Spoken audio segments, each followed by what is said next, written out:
स्वागत है आप सभी का पुनः एक बार से लिपिका क्लासेस में। बीते दिनों मुर्दैया की हम लोगों ने भूमिका पढ़ी थी और आज उसके ये जो पहला अध्याय है, भूतहि पारिवारिक पृष्ठभूमि, इसे हम देखेंगे और इसमें आपको 100 के करीब प्रश्न मिलने वाले हैं। कितने? 100 के करीब। हर एक छोटी छोटी चीज़ जहाँ से प्रश्न आपके बन सकते हैं छोटे छोटे, उन हर एक को यहाँ पर एक्सप्लेन किया जाएगा। तो ध्यान से इसको देखिए और प्रश्नों को बस देखने मात्र से प्रश्न जो है आपको याद हो जाएंगे।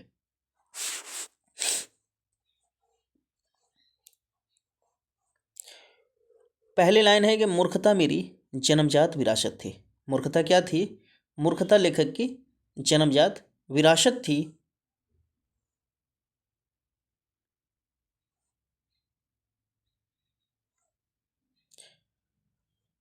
मानव जाति का वह पहला व्यक्ति जो जैविक रूप से मेरा खानदानी पूर्वज था, उसके और मेरे बीच ना जाने कितने पैदा हुए, कितने, उनमें से कोई भी पढ़ा लिखा नहीं था।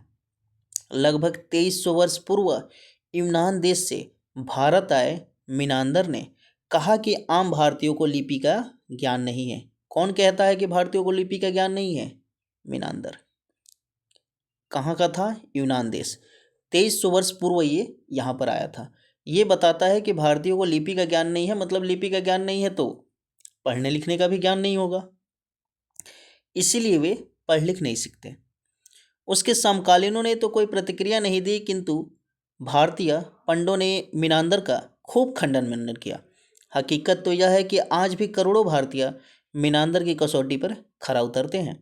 सदियों पुरानी इस अशिक्षा का परिणाम यह हुआ कि मूर्खता और मूर्खता के चलते अंधविश्वासों का बोझ मेरे पूर्वजों के सिर से कभी नहीं उतरा।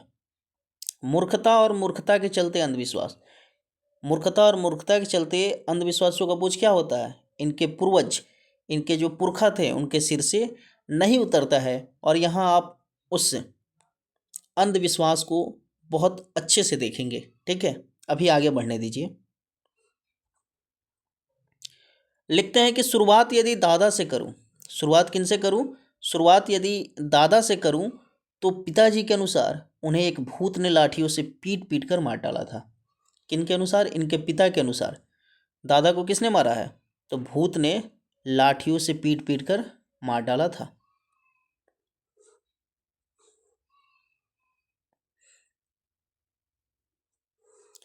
लिखते हैं कि अपने पांच भाइयों में पिताजी सबसे छोटे थे। घर में सभी का कहना था कि दादाजी, जिनका नाम जूठन था, इनके दादा का क्या नाम है? जूठन। और इनके पिता कितने भाई हैं? तो इनके पिता भाई 5 भाई हैं। 5 भाई में इनके पिता जो हैं सबसे छोटे रहते हैं। कितने भाई हैं टोटल? 5। पिता कौन से स्थान पर है? 5 भाई हैं, पिता इनके सबसे छोटे वाले स्थान पे हैं। दादा का नाम जूठन। गांव से थोड़ा दूर झाड़ियों वाले टीले के पास छोटे से खेत में मटर की फसल को देर रात जानवरों के बचाने के उद्देश्य से गए थे। कौन? इनके दादा वहां गए थे।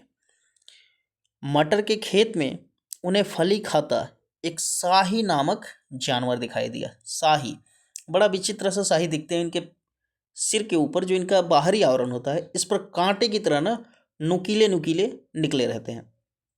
तो ये शाही दिखाई पड़ता है क्योंकि रात उजाली थी। रात उजाली थी यानी कि चंद्रमा जब रात के समय पूरे अपने प्रकाश के साथ रहता है, तो उसे कह रहे हैं कि रात उजाली थी। दादाजी ने अपनी लाठी से शाही पर हमला बोल दिया। लाठी लगते ही शाही रौद्र रूप धारण करते हुए अपने लंबे लंबे कंटीले रोंगटों को फैलाकर अंतर्धान हो गया। लाठी के लगते ही शाही क्या होता है? अंतर्धान हो जाता है। शाही के जो ये कटीले आवरण निकले होते हैं, ये बड़े कठोर होते हैं, तो लाठी से शाही को मार पाना संभव नहीं है। ठीक है, तो वहां से अंतर्धान हो जाता है, मतलब कि गायब हो जाता है। घर वालों के अनुसार वह शाही नहीं बल्कि उस क्षेत्र का भूत था। इस प्रकरण के बाद दादाजी खेत से डरकर तुरंत घर आ गए। इस भूत का किस्सा सारे गांव में फैल गया। डरकर हर किसी ने उधर जाना बंद कर दिया। सभी कहने लगे कि भूत बदला अवश्य लेगा। सब क्या कहने लगते हैं? कि भूत बदला अवश्य लेगा। इसी बीच दादाजी एक दिन खलिहान में रात को सोए हुए थे। इसी बीच क्या होता है कि दादाजी इनके जो हैं एक दिन खलिहान में रात को सोए हुए थे कि शाही संतरित भूत लाठी लेकर आ जाता है। जब ये लाठी से प्रहार करते हैं तो शाही तो वहाँ से चला जाता है, लेकिन उसके बाद क्या होता है कि एक दिन ये सोए रहते हैं खलिहान में, वहाँ पर उस भूत का हमला हो जाता है और उसने दादाजी को पीट पीट कर मार डाला। दादाजी को मैंने कभी देखा नहीं था, क्योंकि उनकी यह भूतई हत्या मेरे जन्म से अनेक वर्ष पूर्व हो चुकी थी। तुलसी राम के जन्म लेने के बहुत पहले उनके दादा की मृत्यु हो चुकी थी। इस हत्या की गुत्थी मेरे लिए आज भी एक उलझी हुई पहेली बनी हुई है। तर्कसंगत तथ्य तो शायद यही होगा कि दादाजी के गांव के ही किसी अन्य व्यक्ति से अवश्य ही दुश्मनी रही होगी। तर्कसंगत मतलब अंधविश्वास के फेरे में ना पड़ के तुलसीराम जी ये दिखाना चाहते हैं कि भूत की आड़ में किसी ऐसे व्यक्ति ने दादा की हत्या कर दी जिससे उनकी दुश्मनी हो, और उसने शाही भूत का मनोवैज्ञानिक बहाना निर्मित कर उन्हें मार डाला हो। सच्चाई चाहे जो भी हो, इस भूतही प्रक्रिया ने मेरे खानदान के हर व्यक्ति इस भूतही प्रक्रिया ने क्या किया, इनके खानदान के हर व्यक्ति को घनघोर अंधविश्वास के गर्त में धकेल दिया। परिणाम स्वरूप घर में किनकी पूजा शुरू हो जाती है? भूत बाबा की पूजा शुरू हो गई। ये दादा वाले प्रकरण से ऐसी घटना घटती है कि इनके घर में भूत बाबा की पूजा शुरू हो जाती है।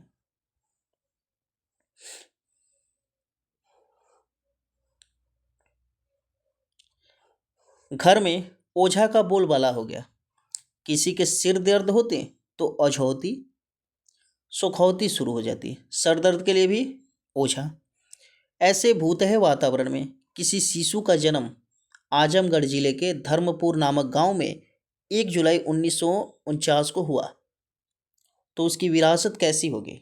ये शिशु कौन है? किसी शिशु का जन्म कहाँ हुआ? आजमगढ़ जिले के धर्मपुर नामक गांव में 1 जुलाई 1949। ये शिशु हैं आपके तुलसी जी, तुलसी राम, ये वो अपने संबंध में कह रहे हैं। उनका समय आ गया 1 जुलाई 1949 को, ठीक है।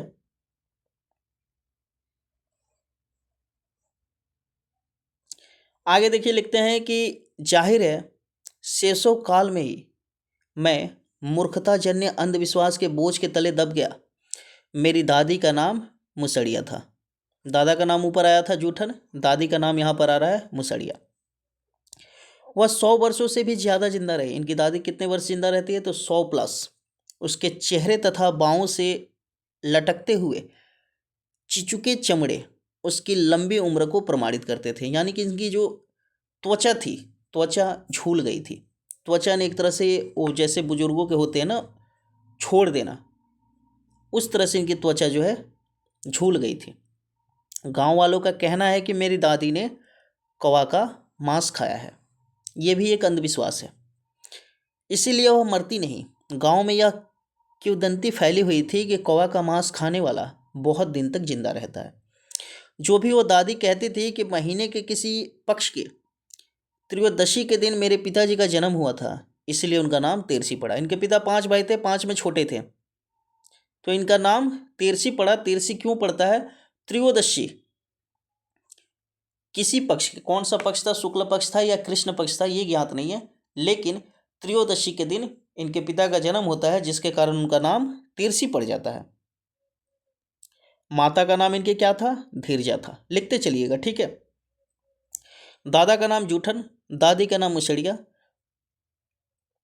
पिता का नाम तेरसी, माता का नाम धीरजा, पिता 5 भाई। ये इनकी वंश परंपरा देखिए, ठीक है। आगे लिखते हैं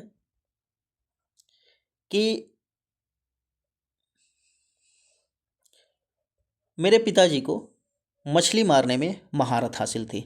इनके पिता की स्पेशलिटी क्या है? तो मछली मारना। वे किसी भी जल स्रोत से बड़ी आसानी से मछलियां मार लेते थे। मच्छर मारवा के रूप में उन्हें इस क्षेत्र में पौराणिक ख्याति मिली हुई थी। लोग कहीं भी मछली मारने जाते, वे पिताजी से प्रार्थना करते थे कि साथ चलकर वह पानी छू भर दे, बस मछली सबको मिल जाएगी। बाद में मेरी माँ ने मुझे बताया कि जिस चरपाई पर मैं पैदा हुआ उसके नीचे तुरंत पिताजी ने गांव स्थित पोखरी से एक जिंदा मछली पकड़कर डाल दिया। यह एक प्रकार का टोटका था। टोटका यानी अंधविश्वास था ये भी, जिसे आप लोग जादू टोना कहते हैं। तो ये एक प्रकार का टोटका था जिसके अनुसार उनका विश्वास था कि मुझे भी बड़ा होने पर मच्छर मरवा के रूप में पौराणिक ख्याति मिल सकेगी। अगर ये पौराणिक ख्याति चाहिए, मच्छर मरवा भी ये बने। देखिए, एक तरह से इनके जन्म पर ही इनके पिता निर्धारित कर दे रहे हैं कि ये जो मेरा बेटा है ये भी मछली पकड़ने में सिद्धहस्त हो। लेकिन नियति देखिए, तुलसी राम जी क्या बन जाते हैं और उनके पिता क्या चाहते थे।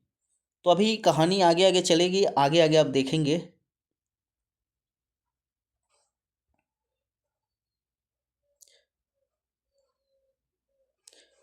आगे कहते हैं, संभवतः मेरे माँ बाप की सर्वोच्च आकांक्षा की पहुँच मुझे एक सिद्धहस्त मच्छर मरवा के रूप में देखने तक ही सिमट कर रह गई थी। जाहिर है, एक दलित खेत मजदूर और एक मजदूरिन की आकांक्षा इससे ज़्यादा और क्या हो सकती थी। ऐसी ही आकांक्षा आपको एक फिल्म है ना, 3 इडियट्स, उसमें दिखाया गया है कि बच्चे के जन्म पर ही माता पिता डिसाइड कर लेते हैं कि उसे क्या बनना है। तो वही प्रवृत्ति देखिए इसमें भी है कि पहले ही डिसाइड हो गया है कि इनको क्या बनना है, मच्छर मरवा। माँ ने यह भी बताया कि उसके कई बच्चे पहले पैदा हुए किंतु थोड़ा बड़ा हो होकर सबके सब मरते चले गए। इसलिए जब मैं पैदा हुआ तो पिताजी मुझे अपनी गोद में लेकर गांव के करीब 1.5 किलोमीटर दूर एक शिव मंदिर, जिसे शेरपुर कुटी कहते थे, कहाँ लेकर के जाते हैं, शेरपुर कुटी, और मंदिर के महंत बाबा हरिहर दास से आशीर्वाद लेने के लिए विनती की। बाबा हरिहर दास बड़े उदार पुरुष थे। उन्होंने मुझे जीवित रहने का आशीर्वाद देते हुए मेरा नाम तुलसी रखा। तो इनका नाम तुलसी कौन रखता है, बाबा हरिहर दास। हरिहर दास कहाँ रहते थे, तो हरिहर दास शिव मंदिर जो शेरपुर कुटी में थी वहाँ रहते थे, और वहीं इनका नामकरण करते हैं। बाबा का क्या कहना था कि बाबा का कहना था कि तुलसीदास राम भक्त हैं, अतः यह लड़का भी बड़ा होकर तुलसी राम के रूप में राम भक्त होगा। इसलिए बाबा इनका नामकरण क्या करते हैं, तुलसी करते हैं। लिखते हैं कि मुझे जीवित रखने की प्रक्रिया में पिताजी स्वयं एक कट्टर शिव भक्त हो गए। उन्होंने घर के पास एक नया पीपल का पेड़ लगाया। इनको जीवित रखने के लिए इनके पिता क्या बन जाते हैं, शिव भक्त बन जाते हैं। घर के पास एक पीपल का पेड़ लगाते हैं और उसकी पूजा शुरू कर देते हैं। शनिवार के दिन वे पीपल पर जल चढ़ाते हैं और शाम को घी का दिया जलाते हैं। वे शिव की प्रार्थना में जो कुछ बोलते हैं उसे सुनकर ऐसा लगता था कि मानो वे किसी से लगातार रो रो कर बातें कर रहे हों। पिताजी के अनुसार जैसे जैसे पीपल बढ़ता गया वैसे वैसे मैं भी। उस बीच उस बीच उस जर्जर बुढ़िया दादी का लगाव भी मुझसे बढ़ता गया। जर्जर बुढ़िया दादी जो इनकी अपनी दादी, जिनके लिए मुसड़िया नाम आया है, उनसे इनका लगाव बढ़ते जाता है। जब मैं 3 साल का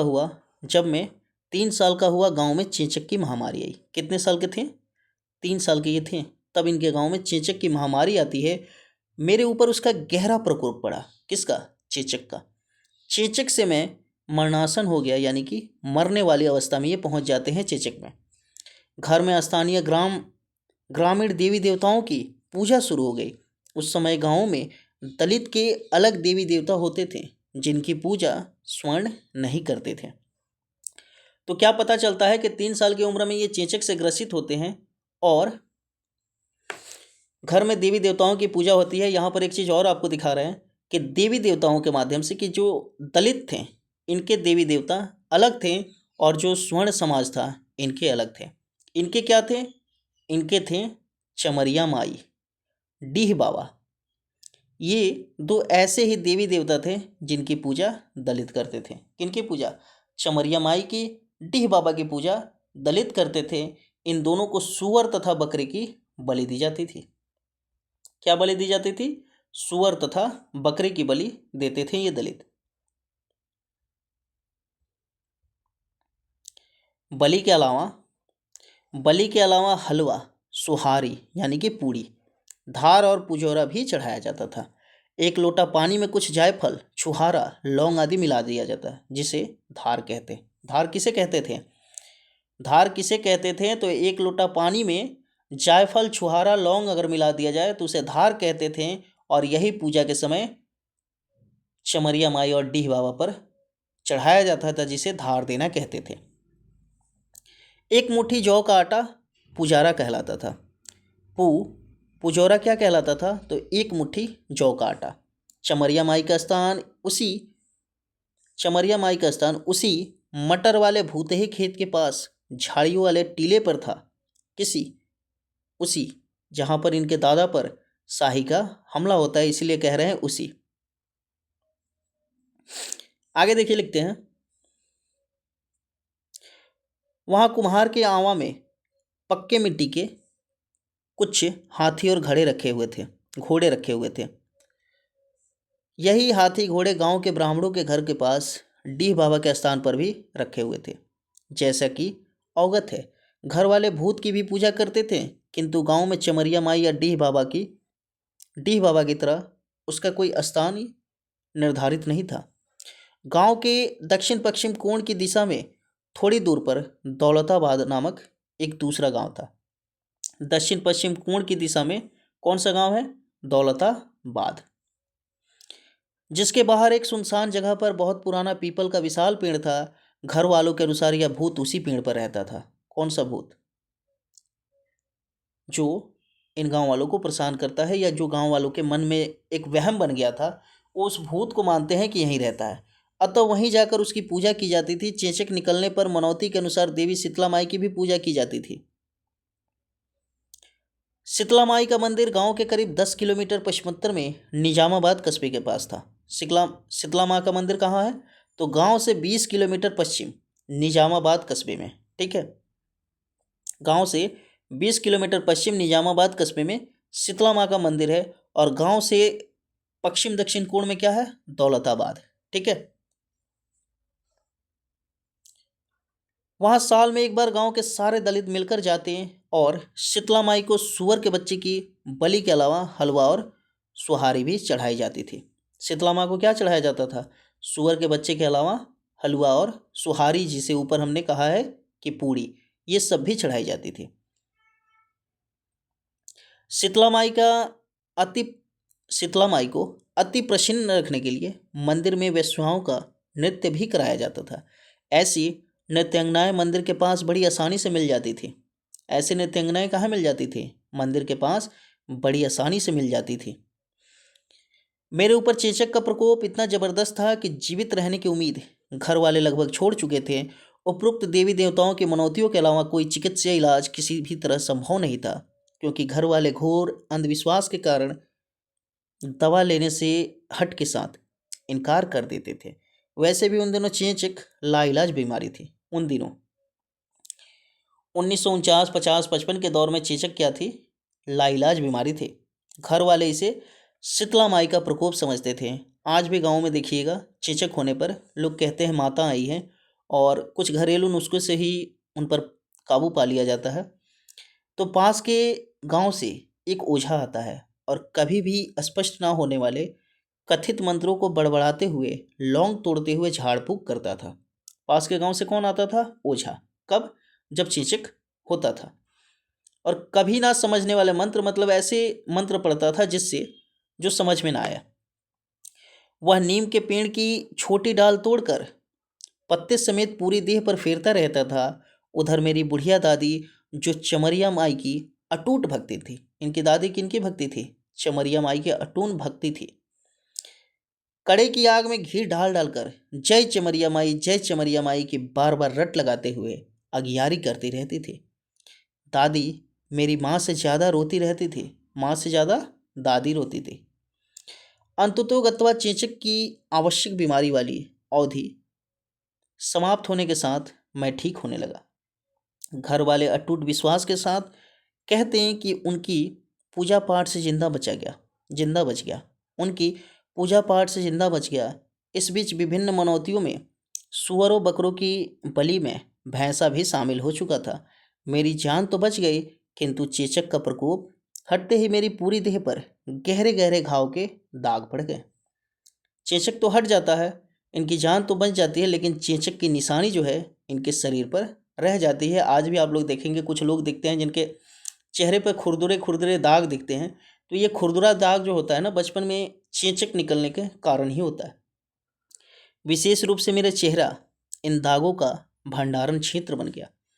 गांव में लोहार अनाज से मिट्टी या कंकड़ निकालने के लिए लोहे की पतली चादर काट कर उसे बड़ी चलनी का रूप देते थे और उसकी पेंदी में पतली छेनी से सैकड़ों सैकड़ों छेद कर देते थे, जिसे क्या कहते थे? आँखा कहते थे। आँखा किसे कहते थे? तो गांव में लोहार जब चलनी का रूप देता था अनाज से कंकड़ निकालने के लिए, उसमें जो छेद करता था उसे क्या कहते थे? आँखा कहते थे। आँखा की पेदी का बाहरी हिस्सा छेनी से छेनी के छेद से खुरदुरा हो जाता था। मेरा चेहरा इसी आँखा के बाहरी हिस्से जैसा हो गया था। इस पूरे प्रकरण में मेरे शेष जीवन पर अत्यंत दूरगामी प्रभाव डालने वाली घटना मेरी चेचक से क्या हुआ? इनकी दाईं आँख की रोशनी हमेशा के लिए विलुप्त हो गई। कौन से आँख की इनकी रोशनी गई थी? तो दाहिने आँख की। किस कारण से गई थी? तो चेचक के कारण। अब तक जिस चेचक से सब कुछ ठीक चल रहा था, झाड़ फूक की घटना दिख रही थी, वहीं इस चेचक से इन्हें सबसे भारी नुकसान क्या हुआ? इनकी जो दाहिनी आँख है ये चली जाती है। भारत के अंधविश्वासी समाज में ऐसे व्यक्ति अशुभ की श्रेणी में हमेशा के लिए सूचीबद्ध हो जाते हैं। कैसे व्यक्ति? जिसकी एक आंख ना हो, जिसका एक कान ना हो, ऐसे व्यक्ति को कह रहे हैं कि ये अशुभ की श्रेणी में शामिल हो जाते हैं, और इसी श्रेणी में तुलसीराम जी शामिल हो चुके थे।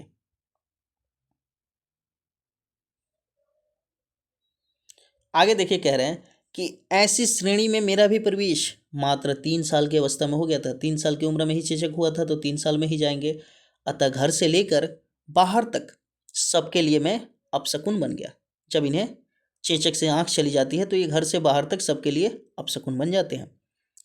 मेरे गांव में मेरे अलावा कोई अन्य व्यक्ति भी अपशकुन की श्रेणी में आते थे। अन्य व्यक्ति भी थे कुछ जो अपशकुन की श्रेणी में आते थे। उनमें पहला कौन है? तो पहला है 80 वर्ष के बूढ़े ब्राह्मण जंगू पांडे। ये क्या है? ये पहले व्यक्ति हैं जो अपशकुन की श्रेणी में आते हैं, जंगू पांडे। ये जीवन पर्यंत कुंवारे रह गए थे, उनका अपना कोई नहीं था। शाम के समय वे अक्सर घूमते हुए दलित बस्ती में आ जाते थे। उनके आते ही विभिन्न परिवारों में खलबली मच जाती थी। नई नई बहुओं को लोग घर के अंदर ही रहने के लिए हिदायत देते रहते थे। लोगों का मानना था कि जंगू पांडे की निगाह पड़ते ही बहुओं का अनिष्ट हो जाएगा, संभवतः वे निर्वस हो जाएंगी। इस संदर्भ में एक घटना याद आने पर आज भी दुख की अनुभूति होती है। मेरे घर के पास एक आम के पेड़ में खूब बौर आए थे। अचानक जंगू पांडे आकर आम के बौर को देखने लगे, क्योंकि बौर बहुत अच्छे लग रहे थे। मेरे घर वालों ने कहना शुरू कर दिया कि जंगू पांडे की नज़र लग गई, अब फल नहीं आएंगे। आम के पेड़ में जब फूल आती है तो फूल को यहाँ बौर कहा गया है, और उसी को देखते समय, जिसे हमारे तरफ मंजर कहा जाता है, मंजरिया कही जाती है, तो इसी पर कह दिया जाता है कि अब इन्होंने देख लिया है, अब ये नहीं आएगा। जबकि बाद में खूब फल आए। इसी तरह गांव की एक अन्य बुढ़िया ब्राह्मणी थी, जिसका नाम किसी को मालूम नहीं। एक और बुढ़िया है जो किस श्रेणी में आती है? अपशकुन की श्रेणी में, 2 नंबर पर। पहले हो गए ये, दूसरे हो गई ये बुढ़िया। तो बुढ़िया का नाम नहीं मालूम था, वह सिर्फ पंडिताइन के रूप से जानी जाती थी। यानी दूसरे नंबर पर पंडिताइन, पहले पर अंबिका पांडे। पंडिताइन निर्वस्व विधवा थी। उन्हें भी लोग देखना पसंद नहीं करते थे। गांव भर के लोगों का कहना था कि पंडिताइन का सामना हो जाने से किसी काम में सफलता नहीं मिलेगी। किसी काम से जाते हुए यदि पांडे का सामना किसी से हो जाता तो वह लौटकर घर वापस आ जाता और थोड़ी देर तक ठहर कर अपशकुन मिटाता, फिर काम पर जाता। हाँ, जंगू पांडे थे पहले। सॉरी, मैंने ऊपर अंबिका पांडे एक जगह बोल दिया। तो यद्यपि जंगू पांडे और पंडिताइन बेहद शराफत से बातें करते थे, फिर भी उन मान्यताओं के चलते वे बिना किसी कारण अपमानित होते रहते थे। 3 वर्ष के शिशुकाल में जब अशुभ अपशकुन की श्रेणी में मेरा प्रवेश हुआ तो भारत की आज़ादी के 5 साल बीत चुके थे। 3 साल में आँख जाती है। और इस अपशकुन की श्रेणी में ये 3 में ही प्रवेश कर जाते हैं। तब भारत की आज़ादी के 5 वर्ष बीत चुके थे। 5 वर्ष 1939 में 49 में इनका जन्म होता है। और उससे 3 वर्ष अगर हम जोड़ते हैं तो हो जाता है 52। और देश आज़ाद अपना कब हुआ था? 1947 में। तो इसीलिए कहते हैं कि 5 वर्ष बीत चुके थे और ये 3 वर्ष की उम्र में ही अपशकुन की श्रेणी में प्रवेश कर जाते हैं।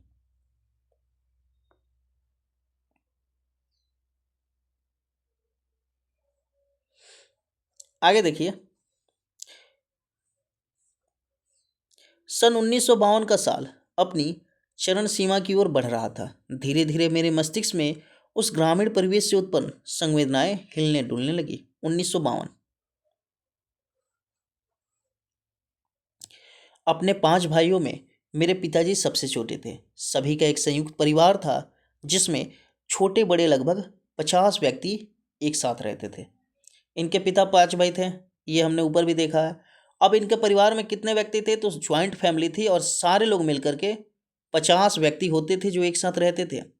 पिताजी के बीच वाले भाई जो वीर्यता क्रम में तीसरे नंबर पर थे, 2 ऊपर 2 नीचे, तो मिडिल वाले जो तीसरे नंबर पर थे, अत्यंत क्रोधी और क्रूर पुरुष थे।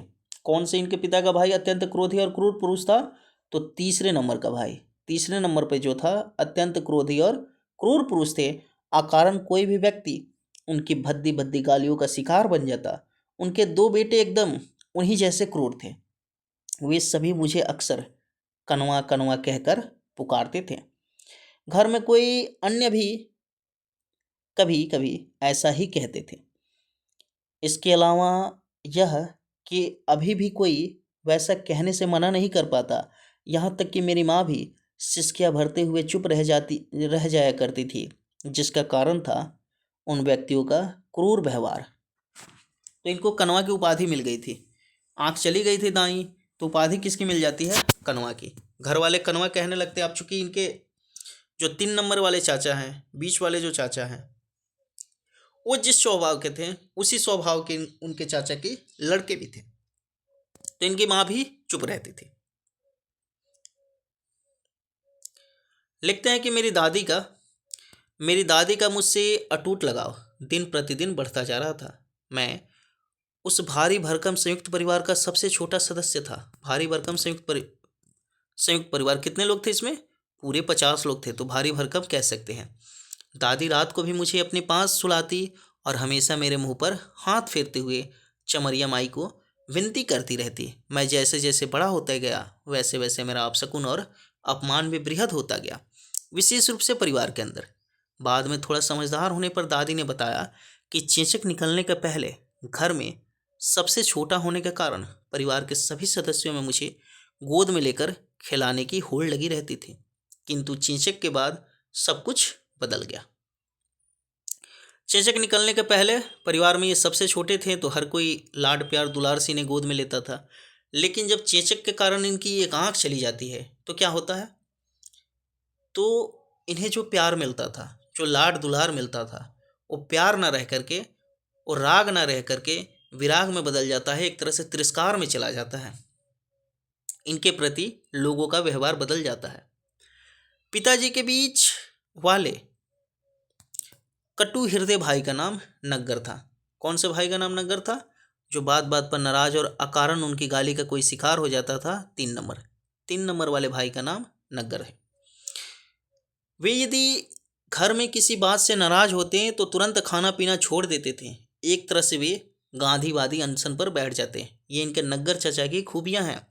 घर का कोई सदस्य उन्हें मनाने के लिए थाली में खाना तथा लोटे में पानी लेकर जाता तो वह उनकी गालियों की बौछार से सराबोर हो जाता। वे तुरंत खाना समेत थाली को वहीं उलट देते और लोटे के प्रहार से थाली को चकनाचूर कर देते। लोटे के प्रहार से थाली को चकनाचूर कर देते थे, इतना उनका गुस्सा था।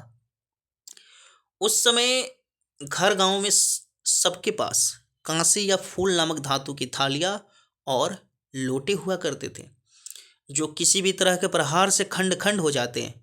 इस तरह उनकी हर नाराजगी का शिकार कम से कम एक थाली अवश्य हुआ करती थी। उनकी इस तुनक मिजाजी से ना जाने कितनी थालियां अपना अस्तित्व खो चुकी थी। उनसे हर कोई आतंकित रहता था। उनके दोनों बेटे भी सही अर्थों में इस आतंक के उत्तराधिकारी थे। ये बाप बेटे जब कभी अच्छे मूड में होते तो मुझे पास बुलाते और जिस आंख से मैं देख सकता था उसे हाथ से बंद करा कर मेरे सामने अपनी उंगलियां फैलाकर मेरे सामने अपनी उंगलियां फैलाकर गिनने के लिए कहते हैं। ऐसी स्थिति में मुझे धुंधला सा दिखाई पड़ता था, जिसके सहारे मैं विभिन्न उंगलियों को गिनकर बता देता और वे प्रसन्न हो जाते हैं। इस प्रसन्न मुद्रा में वे हमेशा शाबाशी के रूप में क्या कहते हैं, कनवा बड़ा तेज हो। उनकी उंगलियों को गिन गिन कर मैं भी खूब प्रसन्न रहता, किंतु जब थोड़ा और बड़ा हुआ तब अनुभूति हुई कि जिस गिनती की सफलता से मैं अपने को महान गणितज्ञ समझकर खुश हो जाता था, वास्तव में वह मेरा उपहास होता था तथा वे अपने मनोरंजन के लिए मेरे साथ यह खेल खेलते थे। कौन सा खेल? इनकी आंखों को चेक करने वाला खेल। इनकी देखने वाली आंख को बंद करके जो आंख चेचक के कारण ग्रसित हो गई थी, उस आंख के आगे उंगलियां करके इनसे पूछना, ये एक तरह का उपहास था इनका, जो इनके चाचा और इनके चाचा के बेटों द्वारा इनके साथ होता था। आगे देखिए, अत्यंत मानसिक पीड़ा होती थी, किंतु उस धुंधली गिनती से पीछा छुड़ा लेने की हिम्मत नहीं पड़ी। यह क्रम वर्षों तक चलता रहा। इस संदर्भ में मैं दावे के साथ कह सकता हूँ कि उस धुंधली गिनती की परीक्षा से उत्पन्न पीड़ा मेरे जीवन की पहली मानसिक पीड़ा थी। इनके जीवन की पहली मानसिक पीड़ा क्या थी? जो इनका उंगलियों दिखा करके जो इनका उपहास किया जाता था, ये इनके जीवन की पहली मानसिक पीड़ा थी और ये इसका विरोध भी नहीं कर सकते थे। ये थी इनकी समस्या। लिखते हैं कि अशुभ अपशकुन वाली पीड़ा की अनुभूति कुछ देर से आई। इन्हीं पीड़ाओं से मेरा सारा बचपन विलुप्त हो गया और मैं अल्पायु में ही अत्यंत संवेदनशील बन गया। मेरे दादा परदादा गांव के ब्राह्मण जमींदारों के खेतों पर बंधुआ मजदूर थे। इनके दादा परदादा क्या थे? बंधुआ मजदूर थे। उन जमींदारों ने ही कुछ खेत उन्हें दे दिया था। गांव के अन्य दलित भी उन्हीं जमींदारों के यहाँ हरवाही करते थे। यह हरवाही पुश्त दर पुश्त चली आ रही थी। मेरे परिवार में पिताजी के अन्य चारों बड़े भाई हरवाही नहीं करते थे। इनके पिता के जो चार और भाई, पांच भाई थे, तीसरे वाले नग्गर को हमने देख लिया, इन चारों में से कोई भी हरवाही नहीं करता था, क्योंकि उनके बड़े बड़े कई बेटे थे। इनमें से पांच आसनसोल की कोयला खदानों, कलकत्ते की जूट मिलों एवं लोहे के कारखानों में काम करते थे। ठीक है, कहाँ काम करते थे? तो ये लोग कलकत्ते की तरफ, आसनसोल की तरफ काम करते थे। किंतु मेरे पिताजी को खानदानी हरवाही से कभी मुक्ति नहीं मिली। वे अक्सर कहते थे कि यदि हरवाही छोड़ दूंगा तो ब्रह्म हत्या का पाप लगेगा। इनके दादा परदादा जो काम करते आए थे, वो काम किसके सिर पर पड़ा था? तो इनके पिता तेरसी किए सिर पर वो काम पड़ा था और इनके पिता कहते थे अगर मैं ये कार्य करना छोड़ दूं तो मेरे ऊपर क्या लगेगा? ब्रह्म हत्या का पाप लगेगा। अत्यंत धर्मांध होने के कारण वे हरवाही को अपना जन्मसिद्ध अधिकार एवं पवित्र कार्य समझते थे। मेरी माँ भी उनके साथ मजदूरी करती थी। हमारा संयुक्त परिवार हमारा संयुक्त परिवार एक अजायब घर की तरह था, जिसमें तरह तरह के लोग अलग अलग तौर तरीकों के साथ रहते थे। पिताजी के सबसे बड़े भाई, जिनका नाम सुम्मर था, 12 गांवों के चमारों के चौधरी चुने गए थे। क्या कह रहे हैं कि पिताजी के सबसे बड़े भाई, इनका नाम क्या है? सुम्मर था। इनके पिता का सबसे बड़े भाई का नाम आगे कह रहे हैं कि इनका जो परिवार था संयुक्त परिवार था और ये परिवार कैसा था? अजायब घर की तरह था। कैसा परिवार था इनका? अजायब घर की तरह, जिसमें तरह तरह के लोग अलग अलग तौर तरीकों के साथ रहते थे। पिताजी के सबसे बड़े भाई, जिनका नाम सुम्मर था, 12 गांव के चमारों के चौधरी चुने गए थे। कितने? 12 गांवों के चमारों के चौधरी चुने गए थे। भारत की आज़ादी के पूर्व ना जाने कब से पूर्वी उत्तर प्रदेश के अनेक क्षेत्रों की एक परंपरा के अनुसार चमारों का 12 गांवा होता था। तो मतलब 12 गांव के चमारों का प्रतिनिधि, अर्थात 12 गांव के चमारों का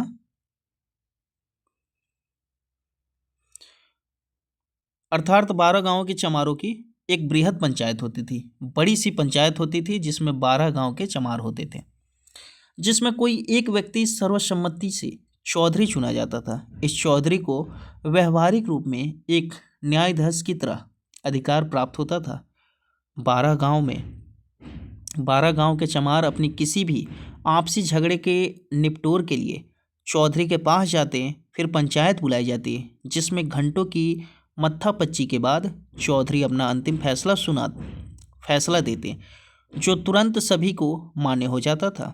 12 गांव के चौधरी के समक्ष जो समस्याएं लाई जाती उनमें दो मामले बड़े विचित्र ढंग से सुलझाए देते थे। उनमें से एक मामला होता था किसी युवती का गांव के किसी अन्य व्यक्ति के साथ यौन संबंध। कह रहे हैं जितने मामला आते थे इनमें 12 गांव के चौधरी के पास, उनमें से दो मामला सबसे विचित्र होते थे। पहला क्या है?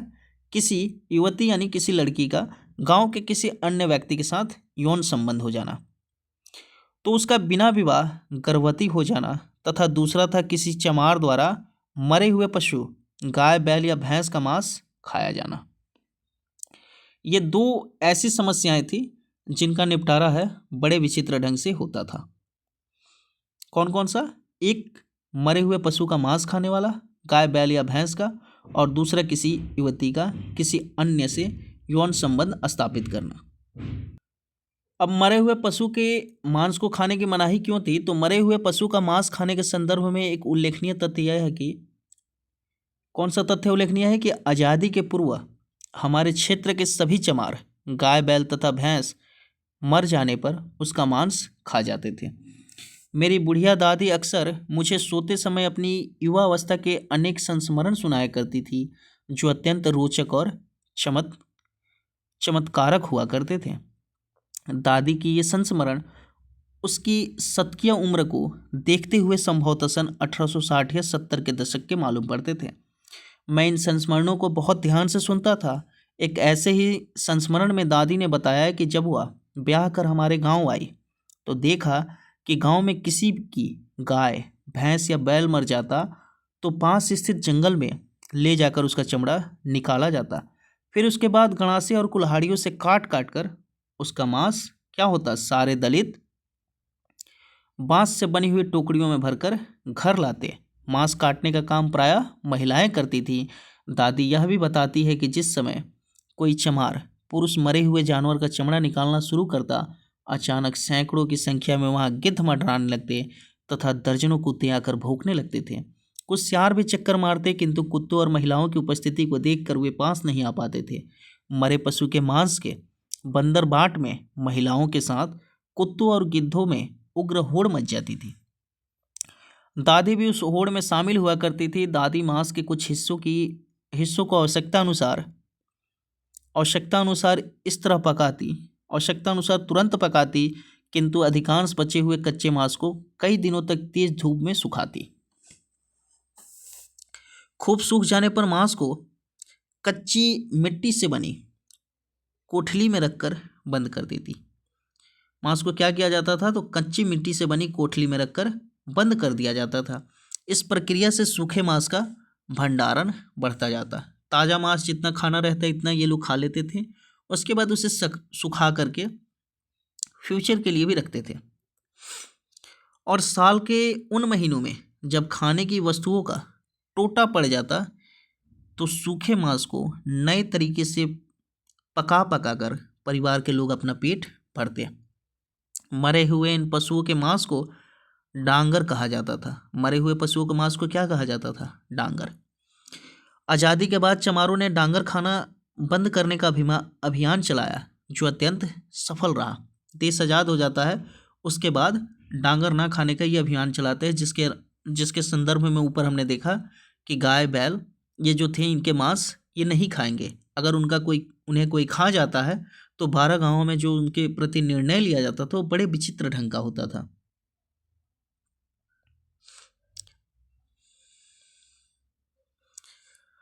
स्मरण रहे कि यह अभियान मूल रूप से बाबा साहब अम्बेडकर ने चलाया था। यह अभियान किसने चलाया था? बाबा साहब भीमराव अम्बेडकर ने चलाया था।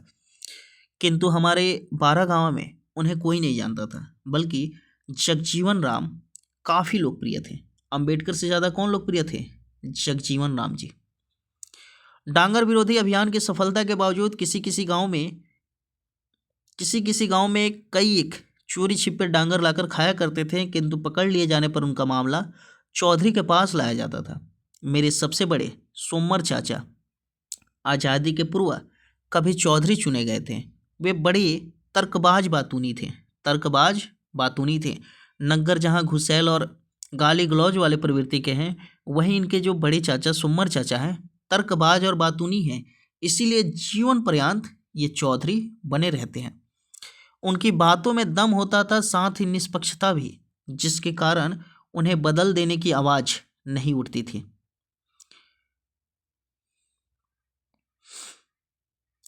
बदल देने की आवाज़ बारागांवा में कभी नहीं उठी।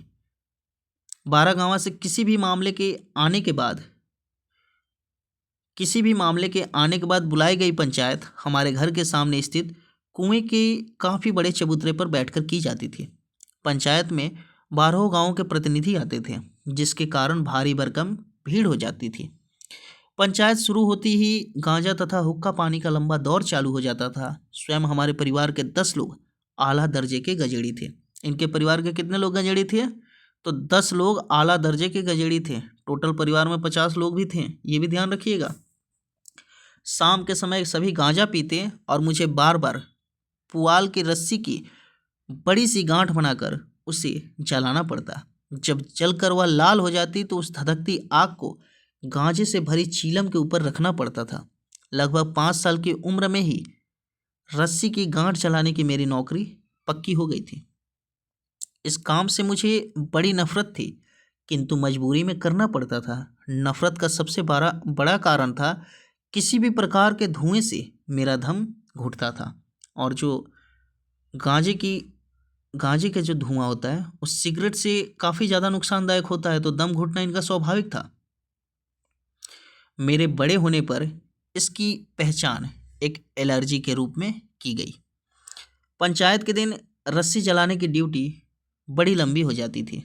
इस ड्यूटी के कारण मैं मजबूरी में पूरी पंचायत ख़त्म होने तक उसकी कार्रवाई देखता सुनता रहता। अब इनकी ड्यूटी लगी हुई है, तो ड्यूटी के दौरान ही इन्हें ये पंचायत देखने भी मिलता था।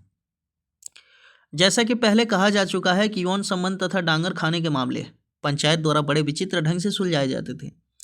यौन संबंध से जुड़ी युवती के पूरे परिवार को कुजाती घोषित कर दिया जाता था। कुजाती किसको घोषित कर दिया जाता था? जिसका मामला यौन संबंधों से जुड़ा था। कुजाती का मतलब होता था उसका हुक्का पानी बंद, अर्थात संपूर्ण रूप से 12 गांवों द्वारा बहिष्कार करना, यानी कि उसे कुजाती घोषित करना। उस परिवार से कोई बात नहीं कर सकता था। कुजाती की घोषणा बड़े ही विचित्र ढंग से की जाती थी। 12 गांवों में अक्सर किसी न किसी के घर शादी विवाह आदि जैसे पर्व के अवसर पर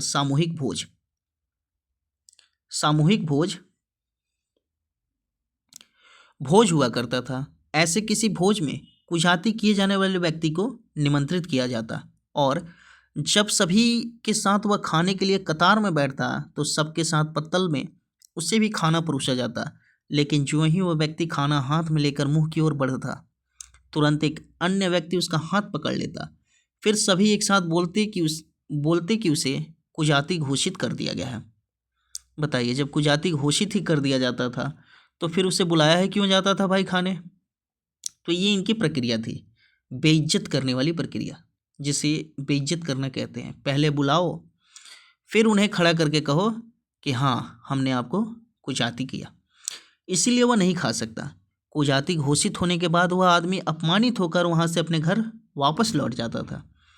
इस तरह उसका बहिष्कार शुरू हो जाता था। बाद में जब कभी कुजाती किया हुआ व्यक्ति बिरादरी में वापस आना चाहता तो वह 12 गांव से अपील करता। पंचायत फिर बुलाई जाती और दंड स्वरूप उसे पूरे ग्राम समाज को सुअर भात खिलाने का दिन तय किया जाता। तो देखिए, गाय बैल भैंस के मांस खाने पर कार्रवाई होती थी, लेकिन आप अगर कुजाती घोषित हो जा रहे हैं तो आप सुअर का मांस खिलाएंगे तो अपने जाति में आ जाएंगे। ऐसी व्यवस्था बनी हुई थी। आगे देखिए, इसी बीच यदि अवैध यौन संबंध के चलते वह युवती गर्भवती रहती तो उसका गर्भपात स्वयं गांव की महिलाएं जो बच्चा पैदा करवाने में अनुभवी होती थी पेट दबा दबा कर अत्यंत क्रूर ढंग से करवा देती थी यौन संबंध वाले मामले में। फिर भोज के निर्धारित दिन सुअर भात पंचों को परोसने के समय चौधरी की अनुमति से युवती के ऊपर गंगा जल छिड़क कर उसे पवित्र घोषित कर दिया जाता था।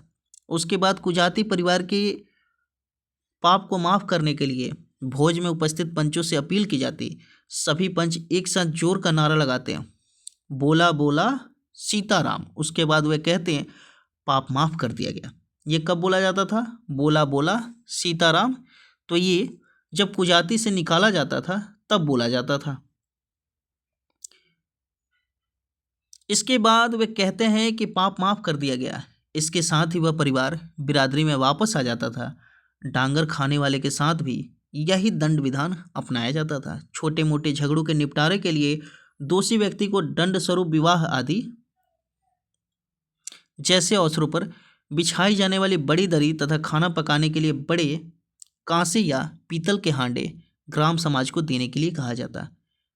ऐसे सामान चौधरी या किसी अन्य व्यक्ति के घर पर रख दिए जाते थे और अवसर आने पर कोई भी व्यक्ति उसका उपयोग कर सकता था। पर्व बीत जाने पर सामानों को वापस कर दिया जाता था। सन 50 के दशक में ऐसी पंचायतों का दलितों के बीच काफ़ी बोलबाला था। 60 के दशक से धीरे धीरे ये परंपराएं विलुप्त होने लगी। आज के ज़माने में ना वैसे चौधरी रहे ना वैसी पंचायतों के नामो निशान। पिताजी के दूसरे नंबर वाले भाई कौन है? मुन्नेश्वर। दूसरे नंबर वाले भाई कौन है भाई? मुन्नेश्वर। पहले थे सोमेश्वर, दूसरे मिलते हैं मुन्नेश्वर। तीसरे हैं गुस्सैल नग्गर, इनके बारे में हमने ऊपर पढ़ लिया था। ये दोनों उत्तर प्रदेश में प्रचलित प्रसिद्ध शिव नारायण पंथ के धर्मगुरु थे। कौन? मुन्नेश्वर और नग्गर। ये दोनों उत्तर प्रदेश में प्रचलित शिव नारायण पंथ के धर्मगुरु थे। इन दोनों गुरुओं के दर्जनों अलग अलग चेले थे। इन्होंने भाई अपने चेले भी बना रखे थे जो दूर दूर के गांवों में फैले थे। संयोग बस अपने गांव का कोई भी व्यक्ति इनका चेला नहीं था। मुन्नेश्वर चाचा कलकत्ता की एक जूट मिल में नौकरी करते थे। मुन्नेश्वर कहाँ काम करते थे भाई? तो कलकत्ता के जूट मिल में मुन्नेश्वर नौकरी करता था। अतः इनका दर्जनों चेले वहाँ भी थे जो मूलतः उत्तर प्रदेश के ही रहने वाले थे। शिव नारायण पंथ के ये चेले जब भी अपने गुरुओं से मिलते हैं उनके नमस्कार करने का एक विचित्र तरीका होता था। वे सिर पर पहले पगड़ी बांधते हैं, फिर गुरु के सामने घुटना मोड़कर उकड़ू बैठ जाते हैं, फिर दोनों हाथ एक साथ सटा हुआ फैलाकर गुरु के पैरों पर रख देते थे। वे अपने सिर को दाएं बाएं यौगिक मुद्रा में घुमाने के बाद पैरों पर ही झुकाकर जोर से बोलते हैं। क्या बोलते थे? बंदगी साहेब, बंदगी साहेब। ये गुरु जब कभी चेलों के घर जाते तो थाली में उनका पैर धोकर उस गंदे पानी को चेले पी जाते थे। हमारे घर में शिव नारायण पंथ की परंपरा में साल में 3 अवसरों पर समारोह होता। शिव नारायण पंथ की परंपरा में इनके घर में कितने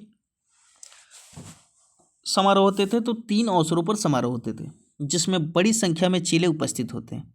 ये अवसर क्या थे? तो होली, दिवाली और कृष्ण जन्माष्टमी। इन 3 अवसरों पर शिव नारायण पंथ का इनके घर समारोह होता था। तो इनके घर क्या क्या होता था? एक, चमारों वाली पंचायत बैठती थी इनके घर। दूसरी चीज़ क्या होती है? शिव नारायण पंथ के द्वारा जो कार्य होते थे वो भी इनके घर होते थे। और ये कब होते थे? तो ये होते थे होली, दिवाली और कृष्ण जन्माष्टमी पर। इन समारोहों को क्या कहा जाता था? तो इन समारोहों को गादी लगाना कहा जाता था। लकड़ी की बनी छोटी मेज के बराबर छोटे पैरों वाली एक चौकी रख दी जाती। उस पर साफ कपड़ा बिछाकर सुविधा अनुसार उपलब्ध किसी भी देवी देवता का शीशे में मढ़ा हुआ फोटो रख दिया जाता था। ढेर सारी अगरबत्तियां भी जलाकर रखी जाती। यद्यपि हमारे परिवार में कोई पढ़ा लिखा नहीं था, किंतु घर में ना जाने किस भाषा में लिखी हुई एक हस्तलिखित पांडुलिपि लाल कपड़े में रखी हुई थी, जिसे क्या कहा जाता? जिसे अन्यास कहा जाता था। इस पांडुलिपि को कोई व्यक्ति छू तक नहीं सकता था। इस रहस्यमय अन्यास को भी चौकी पर रख दिया जाता था। इसी को गादी लगाना कहा जाता। इसी को क्या कहते थे? गादी लगाना। गादी लगाते ही चौकी के चारों तरफ गुरु सेमन चेले तन्मय होकर खड़े हो जाते हैं। गुरु समेत चेले जो थे ये जैसे ही गादी लगता उसके किनारे खड़े हो जाते हैं। उसके बाद ढोल, खंजीरा तथा अन्य वाद्य यंत्रों के साथ रात भर शिव नारायण के भजन गाए जाते हैं। बीच बीच में कबीर के भी भजन गाए जाते थे। साथ ही एक बड़े कड़ाहे में दूध, घी, सूजी, गुड़ तथा किशमिश आदि के मिश्रण से ढेर सारा प्रसाद पकाया जाता, जिसका वितरण गादी समाप्त होने पर किया जाता। किसी शिवनारायण पंथी की मृत्यु हो जाने पर हिंदुओं की तरह उसकी लाश को जलाया नहीं जाता, बल्कि मुसलमानों की तरह दफनाया जाता था। देखिए, याद रखने वाली बात है कि क्या किया जाता था। तो शिवनारायण पंथी जो लोग होते थे उनकी लाश को जलाया नहीं जाता था, मुसलमानों की तरह दफनाया जाता था। किसी किसी को गंगा नदी में भी बहा दिया जाता था। मृतकों के अंतिम संस्कार की एक विशेष बात यह होती थी कि लाश को घर से कब्रिस्तान तक ले जाते समय 100 यात्री ढोल मजीरा के साथ भजन गाते हुए चलते थे तथा रास्ते में 5 जगह लाश को जमीन पर रखकर एक विशेष भजन गाया जाता जिसे परवाना कहते थे। तो एक कॉन्सेप्ट आपको मिलता है सम्मा और परवाना का। लेकिन यहाँ पर जो परवाना है, ये परवाना कोई कीट नहीं है, कोई पतंगा नहीं है। ये परवाना एक इनके भजन है। ये जब कब गाया जाता है? तो जब लाश लेकर के ये चलते थे। शिव नारायण पंथी की लाश जब चलती थी तो जो भजन गाया जाता था उसे परवाना कहा जाता था। दफनाते समय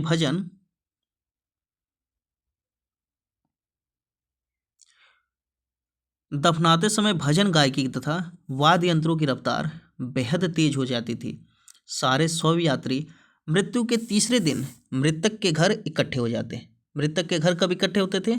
तीसरे दिन मृतक के घर इकट्ठे होते और भाड़ में भुने हुए गेहूं का दाना खाकर शरबत पीते।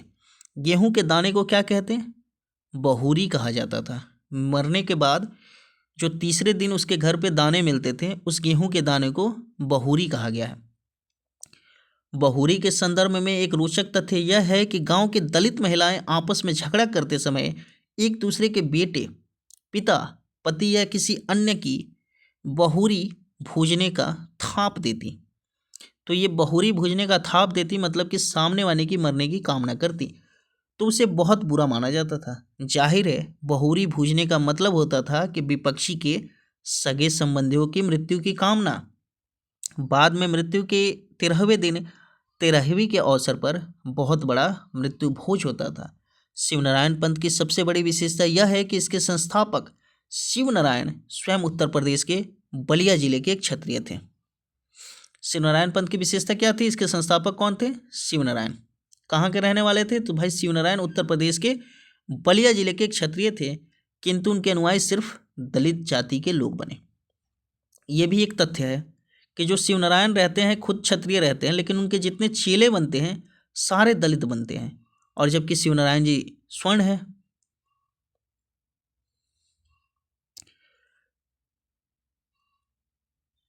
सिर्फ दलितों में इस पंथ का प्रचलन अपने आप में एक रहस्यमय तथ्य है। शिवनारायण पंथी बन जाने पर उस व्यक्ति को गुरुमुख कहा जाता था। जब कोई शिवनारायण पंथ में चला जाता था तो उसे क्या कहते थे? गुरुमुख। पिताजी के चौथे भाई का नाम क्या है? मुन्नर। पहले सुमेसर, फिर मुनेशर, फिर नग्गर, फिर मुन्नर और फिर क्या आएंगे? तेरसी। तो वे चौधरी चाचा या दोनों शिवनारायण पंथी गुरु चाचाओं से बिल्कुल भिन्न एक समन्वयवादी किस्म के व्यक्ति थे। ये तो पहले चाचा जो सबसे बड़े हैं वो क्या रहते हैं? चौधरी रहते हैं। बीच के दो शिवनारायण पंथी हो जाते हैं। शिवनारायण पंथी में से एक चाचा जो मुनेश्वर है, कलकत्ते में काम करते हैं, और दूसरे जो है नग्गर हैं, जो गांधीवादी अनशन करते थे, थाली को लोटे से कूंज देते थे। लेकिन ये जो हैं ये समन्वयवादी किस्म के व्यक्ति थे। इसी विशेषता के कारण इन्हें परिवार का मालिक बनाया गया था। इनकी ये खूबी थी। तो घर में जो कुछ संपदा थी उसका वे हिसाब किताब रखते थे। मुन्नर चाचा भूत पिचास में बहुत विश्वास करते थे। वे दादी की तरह चमरिया माई के भक्त थे। साल में गर्मी के दिनों में गांव भर के दलित मिलकर चमरिया माई तथा डीह बाबा की पूजैया करते। यह पूजैया आम पूजा से भिन्न होती थी। हर साल पूजैया के आयोजन में मुन्नर चाचा की नेतृत्वकारी भूमिका होती थी। वे गांव भर के लोगों से पूजैया के लिए अंशदान इकट्ठा करते। पूजैया के लिए अंशदान कौन इकट्ठा करता? मुन्नर। रात के समय सोता पड़ने के बाद गांव के बाहर मैदान में लोग इकट्ठा होकर बड़े बड़े घर में धार बनाते तथा इस अवसर पर किसी न किसी ओझा या तांत्रिक को अवश्य बुलाया जाता। ओझा लोग तोड़ तोड़ कर विभिन्न देवियों का नाम लेकर हिचक हिचक कर विचित्रा विचित्रा शब्द ध्वनि निकाल यह क्रम घंटों रात के सन्नाटे में चलता रहता। धार से भरे हुए घड़ू के पास लाल कपड़े की अनेक झंडियाँ भी रखी जाती थी। साथ में गोल आकृति का एक बड़ा भतुआ, एक प्रकार का कद्दू। भतुआ यानी एक प्रकार का कद्दू होता है, जैसे लौकी अपने लत्तर में फैल के फलती है ना, उसी तरह ये भतुआ होता है। बस इसका कलर थोड़ा सा डिफरेंस रहता है, बाकी सब्जी वगैरह उसी तरह बनता है, सेम टू सेम। लिखते हैं कि भतुआ अंदर से बिल्कुल लाल रंग का होता था। काटने पर ऐसा लगता था मानो खून से लथपथ हो। ओझा वारा और ज्योति समाप्त होने पर मुन्नर चाचा के नेतृत्व में धार से भरे घड़ों को उठाकर कंधे पर रख लिया जाता। झंडियाँ पकड़ ली जाती। चाचा भतुआ लेकर सबके सबके आगे चलते। चमरिया माई और डीह बाबा की जय के सर्वाधिक जोर से लगाए जाने वाले नारों के साथ लोग दूसरे गांव की सीमा में ऐसी जगह पहुंचते जहां एक रास्ता दूसरे रास्ते को काटता था। वहां पर सबसे पहले भतुआ को पटक कर चकनाचूर कर दिया जाता तथा वह धार भी गिरा दी जाती और झंडियाँ गाड़ दी जाती। इसके बाद लोग चुपके से घर वापस आ जाते। पूजैया में भतुआ का तोड़ा जाना संभवतः नरबलि का प्रतीत होता था। इस सालाना पूजैया के पीछे गांव वालों का अटूट विश्वास था कि अगले साल गांव में कोई बीमारी या अन्य आपदा नहीं आएगी। इसी विश्वास पर यह पूजा गांव वाले करते थे। पूजैया के दूसरे दिन दलित बस्ती के सभी लोग मिलकर बहुत बड़ा सूअर खरीद कर लाते और उसकी बलि चढ़ाई जाती। सूअर खरीदने की प्रक्रिया बड़ी रोचक होती थी। सूअर पालने वाले दूर के गांवों में रहते थे। साधारणतः दलितों में पांशी जाति के लोग, दलितों में एक पांशी जाति के लोग होते हैं, जो अक्सर हमारी तरफ क्या होता है कि दलित में जो पासी होते हैं ना, ये आपने पढ़ा होगा राही कहानी में जो ताड़ी शब्द का जिक्र है, पेय पदार्थ ताड़ी, तो ये जो पीने वाली चीज़ है ये पांशी ही उस पेड़ पर से उतारते हैं। तो कहते हैं दलितों में पासी जाति के लोग सूअर पालते थे। सूअर कौन से पालते थे? तो दलितों में पासी। हमारे गांव में कोई पासी नहीं रहता था। किसी किसी गांव में या एक दो घर पासियों के होते थे। सूअर को रखने के लिए 10 से 15 फीट का लंबा चौड़ा 2 फीट गहरा चौकोर गड्ढा खोदकर किनारे किनारे 4 या 5 फीट की ऊंची दीवार खड़ी की जाती थी। सूअर को रखने का प्रोसेस क्या था? तो 10 से 15 फीट लंबा चौड़ा 2 फीट गहरा चौड़ा खोद करके उसमें सूअर को रखने की व्यवस्था की जाती थी। उसके ऊपर गन्ने की पत्ती से बनी हुई मड़ई टांग दी जाती। इस मड़ई का प्रवेश द्वार बहुत संकरा तथा कमरे के अंदर की ओर छिछला होता था। इस निवास को खोभार कहते थे। खोभार किसको कहते थे? तो खोभार उस जगह को कहते थे जहां सूअर रहते थे। इसमें 15-20 सूअर एक साथ रहते थे। ये सूअर रात के समय ही खोभार में आते थे, अन्यथा वे गांव के आसपास इधर उधर भोजन की तलाश में भटकते रहते थे। इसीलिए सूअर खरीदने वाले भी दौड़ते हुए सूअरों का पीछा करते हुए उनमें से किसी एक को पसंद करते थे। पसंद करने के बाद कीमत तय हो जाने पर उसे पकड़ने के लिए लंबी सामूहिक मैराथन दौड़ लगती थी। कभी कभी सूअर घंटों भागते रहता था। दौड़ भी उतनी देर जारी रहती। अंततः उसे घेर कर मुश्किल से काबू में किया जाता था। पकड़ने के बाद सूअर के चारों पैरों को मोटी रस्सी से एक साथ बांध दिया जाता था। फिर एक मोटे बांस की काड़ी में लटकाकर 2-2 आदमी आगे पीछे जिस तरह डोली का हार उठाते हैं वैसे उठाकर अपने गांव लाते थे। जिस तरह उस जमाने में स्वर्ण घरों की कन्याएं विवाह के बाद विदा होकर डोली में बैठकर ससुराल जाते समय रोती चिल्लाती थी, रुदन गायकी करती थी। ये सूअर भी वैसे ही मानव कंधों पर काड़ी में बंधे तथा उल्टे लटके हुए रास्ते भर चिल्लाते रहते थे। सूअर के बलि या उसे मारने का तरीका बहुत अमानवीय होता था। सूअर को जमीन पर लेटाकर उसकी गर्दन तथा कमर के ऊपर बांस की काड़ी रखकर चार चार आदमी जोर से दबाए रहते। फिर एक आदमी द्वारा लगभग 2 फीट लंबी अत्यंत नकली लोहे की सरिया, जिसे हिकना कहते थे। हिकना किसे कहते थे? तो हिकना एक लोहे की सरिया थी, उसके सीने में भोंक दिया जाता। उसके सीने में भोंक दिया जाता था। सिरिया भोंकते समय सूअर बड़ी तेज आवाज से चिल्लाना शुरू कर देता था। उसकी यह आवाज़ मीलों दूर तक सुनाई देती। सूअर की चिल्लाहट के साथ ही चमरिया माई तथा डीह बाबा की जय जयकार होती रहती। सूअर के मरते ही हिकना को सीने से निकाल लिया जाता और उसके गहरे घाव में उतना ही बड़ा अरहर का डंडा, जिसको रहट्ठा, अरहर की जो दाल होती है अरहर की, उसकी जो उसका जो पौधा तैयार होता है, उसके डंटे को रहट्ठा कहा जाता था। घुसेड़ दिया जाता ताकि खून बाहर ना निकले। तो देखिए सूअर को मारा कैसे जाता था। तो लोहे का एक हिकना बनता था जिसे उसे सीने में डाला जाता था। आप लोगों ने तमस पढ़ा होगा। तमस के शुरुआत में देखिएगा कि जो प्रकरण है वो सूअर मारने की घटना से ही शुरू होता है। और वहाँ देखिएगा कि नथु जो है सूअर को मारने में कितना स्ट्रगल करता है, पर वो सूअर नहीं मार पाता है। सूअर को मारने के लिए उसे बहुत संघर्ष करना पड़ता है, तब जाकर के वो सूअर को मारता है। लेकिन सूअर के जो मारने की सही विधि है वो यहाँ पर इन्होंने बताई है।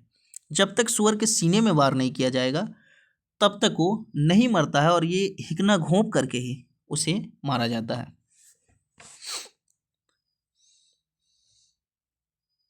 आगे देखिए क्या कहते हैं।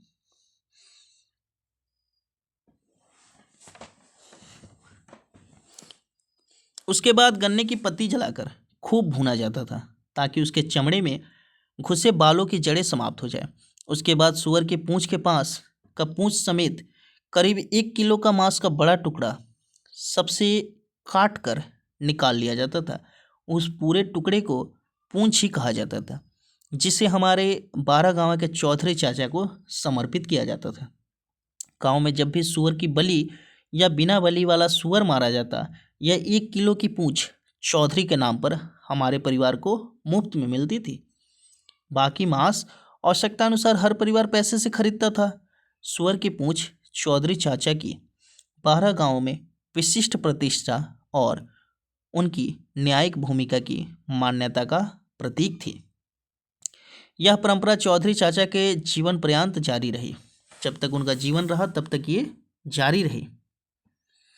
इस तरह हमारा परिवार संयुक्त रूप से बृहद होने के साथ साथ वास्तव में एक अजायब घर ही था, जिसमें भूत प्रेत, देवी देवता, संपन्नता विपन्नता, शकुन अपशकुन, मान अपमान, न्याय अन्याय, सत्य असत्य, ईर्षा द्वेष, सुख दुख आदि आदि सब कुछ था। किंतु शिक्षा कभी नहीं थी। उन्हीं दिनों हमारे सदियों पुराने खानदान में एक युगांतकारी घटना हुई। मैं लगभग 5 साल का हो चुका था। 1954 की बात है। हमारे परिवार में जो लोग आसनसोल और कलकत्ता में खानों और मिलों में काम करते थे, कभी कभी पोस्ट कार्ड पर चिट्ठियाँ भेजा करते थे। हमारे दलित बस्ती में कोई पढ़ा लिखा नहीं था। गांव में ब्राह्मण ही पढ़े लिखे थे। वे अक्सर दलितों की चिट्ठियाँ पढ़ने में आनाकानी करते थे। पढ़ने के पहले अपमानजनक बातें सुनाते। इस व्यवहार से ऊब कर घर वालों की कृपा दृष्टि सबसे छोटे बालक होने कारण मेरे ऊपर पड़ी। परिणाम स्वरूप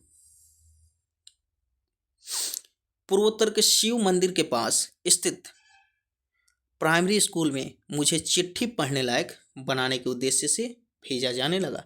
किस उद्देश्य से इन्हें स्कूल भेजा गया था? चिट्ठी पढ़ने लायक। कौन से स्कूल में?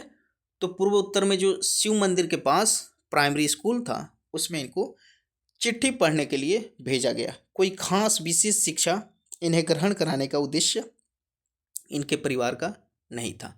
तो ये था मुर्दया का पहला अध्याय, भूत ही पारिवारिक पृष्ठभूमि। और इस पृष्ठभूमि में आपने देखा होगा कि किस तरह का इनका परिवार है और किस तरह का माहौल है। 50 लोग एक घर के भीतर, एक ज्वाइंट फैमिली के भीतर, आप समझ सकते हैं कि कैसी स्थिति थी।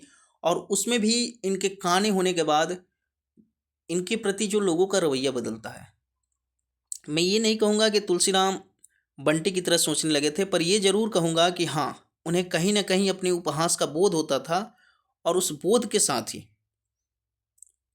उससे निकलने की एक मानसिक पीड़ा में ये जूझते थे। और अंततः निकलते हैं कब? 1954 में, जब चिट्ठी पढ़ने वाली समस्या शुरू होती है और यहाँ से ये निकलते हैं, तो उस परिवेश से ये निकलते जाते हैं और घर परिवार का इनके प्रति सम्मान फिर बढ़ने लगता है। तो ये इसका पहला भाग है, इसे सुनिएगा। भूमिका पर मैंने पहले ही रिकॉर्ड करके दे दिया है, इसे सुनिए, इससे आपको प्रश्न मिलेंगे और मैं कह सकता हूँ कि इसे सुनने के बाद आपका इससे जुड़ा हुआ कोई प्रश्न गलत नहीं होना चाहिए, अगर आप इसे सही से सुनते हैं तो।